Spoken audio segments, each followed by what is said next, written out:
This is London. Imagine you are living here and you need a specialist who can help your sick pet. Because you are a modernist, you didn't buy a dog or a cat, right? But you own an exotic lemur. Sadly, there is only one vet who can help this kind of pet in your huge city, and his office is somewhere here. Would you be able to get to the vet on time or at all if you'd have no GPS? You would probably know the area where you live, some main roads and the center of the city. However, London is one of the biggest and most difficult to navigate cities in the world. It has a lot of narrow streets, road closures, some limits and dead ends, finally protests happening on the streets and traffic jams. Even if you would remember the whole way in your head, then it would be really easy to get lost. So this is where the GPS system comes handy, and that's why we need it so badly in our complex society. We already looked how GPS works, but actually the whole system of satellite navigation is even more complex. So how does Google Maps or any other mapping system knows what is the shortest path from your place to the destination? And let's look into so-called shortest path algorithms.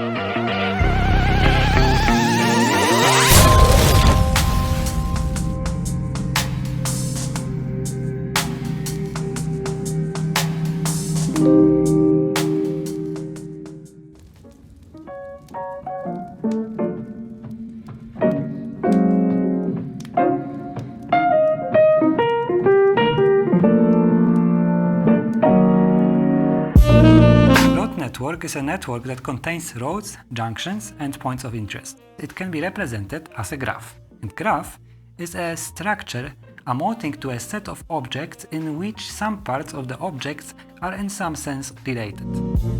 Human brain is good enough to look at a map and draw a good approximation of the shortest path between two points. However, it's not so easy for a machine.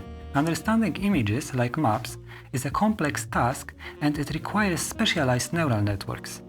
However, what is not difficult for a computer or a CPU is to calculate something based on numbers.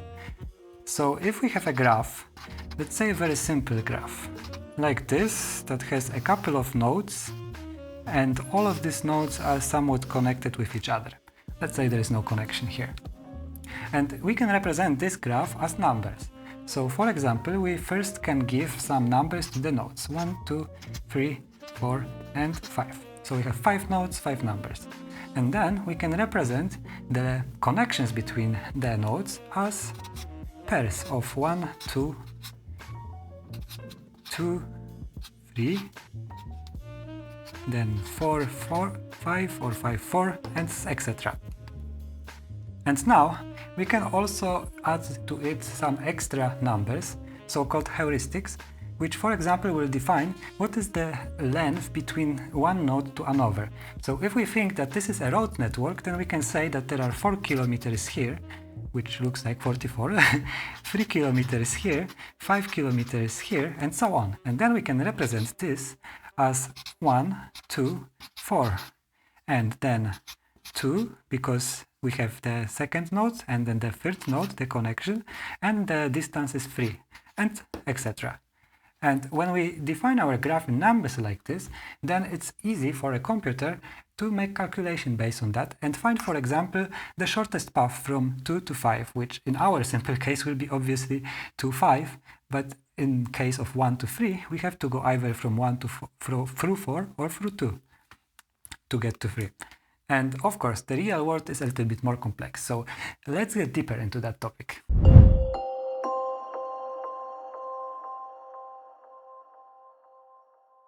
Edgar Dijkstra was a Dutch computer scientist. He's mostly known for Dijkstra's algorithm proposed to solve the shortest path problem. Dijkstra's algorithm was one of the first, and it always produces the correct answer. It means it always finds the shortest path between two nodes. In the real world, this algorithm would be too slow to find the shortest path. Over the years, the algorithm was improved and other methods were proposed. One of them is called A*, which finds the probably shortest path by using heuristics. So looking at A*, we see that this algorithm is better, but it could still be improved. Since we know which direction is our destination, we can go straight toward it and then try to go around the obstacle to reach the destination, as we would do with our intuition. And there are already algorithms which can do exactly that.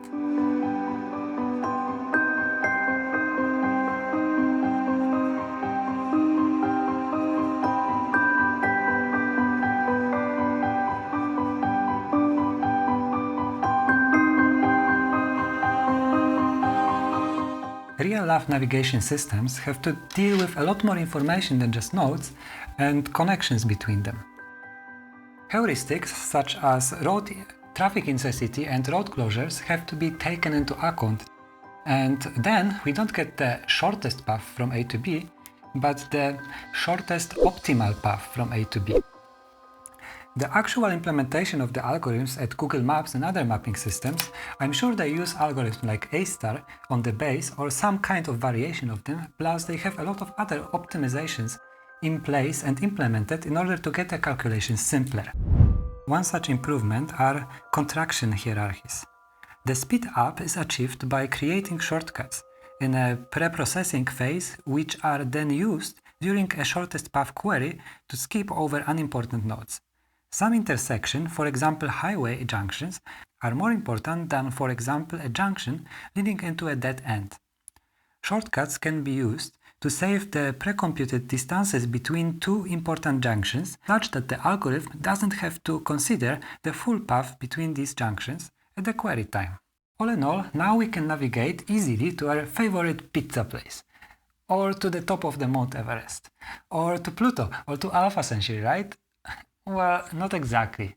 GPS will not help us if we travel to Alpha Centauri or even farther in the universe. And therefore, space navigation is a different kind of challenge. Then, let's use our imagination and let's get a little bit crazy with that.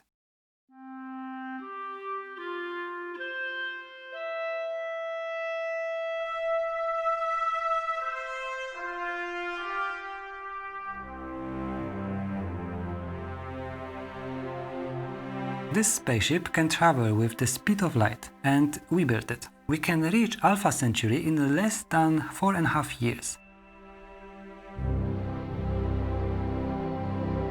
It's far, but from there we will be able to locate our sun and navigate back to Earth. However, if we fly further, a lot further, we can lose the sun from our sight. To go back, we need a way to place our location and the location of the Sun or Earth in a 3D space model. But how? We could build some galaxy-wide or universe-wide GPS, but actually, we may not need to build one. It already exists. Pulsars. They are highly magnetized rotating stars, mostly neutron stars, that emit beams of electromagnetic radiation out of its magnetic poles. They can be illustrated as space lighthouses. GPS systems need two things to work: a distributed network of satellites and precise clocks. Pulsars provide both. They reliably rotate with a given frequency and they are distributed over the galaxy. It was not until millisecond pulsars, MSP, were discovered when we could dream of navigation in space. As opposed to normal pulsars, they rotate extremely fast. A single spin can take them about 1.4 to 30 milliseconds, depending on a star. This means they spin between 33 and even 714 times each second. Their accuracy is close to that from atomic clocks. It will still take some time until pulsars navigation becomes the space GPS. Well, first of all, we don't really fly into space. Besides of that, we have to take into account a couple of issues. Pulsar nulling is the first of them. It is a name for a phenomenon when a pulsar abruptly shuts off for a period of time from seconds up to weeks. After that period, it emits lights as before. Mode changing is another problem. It appears when the average pulse profile abruptly changes to a different shape and then reverts to its original shape. Finally, pulsars can also glitch, which means they can suddenly speed up the frequency with which they rotate. This rarely happens to nanosecond pulsars, but we have already observed it happened more than once. As everything, pulsars move and rotate around the center of galaxy. This also has to be accounted for. The Pulsar navigation system can be called X-nav because we rely on X-ray electromagnetic radiation in this case. The main difference between satellite navigation and X-nav in the way they work is that satellites broadcast time and position, while pulsars emit beams of electromagnetic radiation with a given frequency. In 2018, NASA reported that they were able to locate International Space Station with use of their Neutron Star Interior Composition Explorer, in short NICER, by using radiation emitted from pulsar within 5 kilometers, which is good enough in space scale. Not really on Earth though. This was the first time anyone did it, and there was plenty of articles published all over the web and in scientific papers about that. The Pulsar navigation experiment, known as Station Explorer for X-ray Timing and Navigation Technology, Sextant in short, you know where it comes from, timed X-ray flashes coming from 5 pulsars, and based on that they were able to locate where the ISS was at that point. Guys, where are we?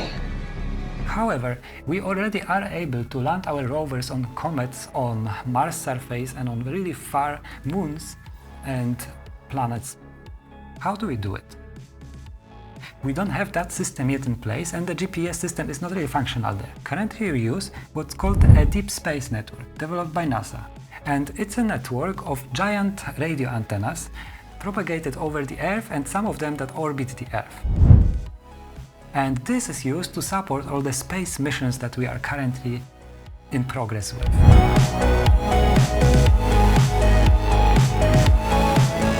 Precise navigation on Earth is a fact. Precise navigation in space is being developed. At the same time, we are getting to know what happens in our brain and how our brain can find itself in space. I mean, what a time to be alive! How many cool stuff is being developed right now. And I'm sure this is not the end. I'm sure there is so many other stuff that is lying to be discovered. Imagine that maybe the multi-universe theory would become reality. Maybe we find out that there are so many universes in this, I don't know, universe? Not any longer universe, right? In everything. And then imagine that we find a device that enables us to travel from one universe to another, to another, to another. And the problem will be how to navigate between them. And then we need to develop some new methods. How will we come back home from this distant, completely different universe with different physics to our own? And maybe, if the universes exist, multi-universes, then maybe there is an organism which already evolved to travel between them. Just like E7 can find its way to travel from Alaska to New Zealand and back from New Zealand to Alaska, or the other way. Of course, this is only a speculation, and we don't know yet if there is multi-universe, maybe not, and if there is, probably it's not possible to even travel between them. But so what?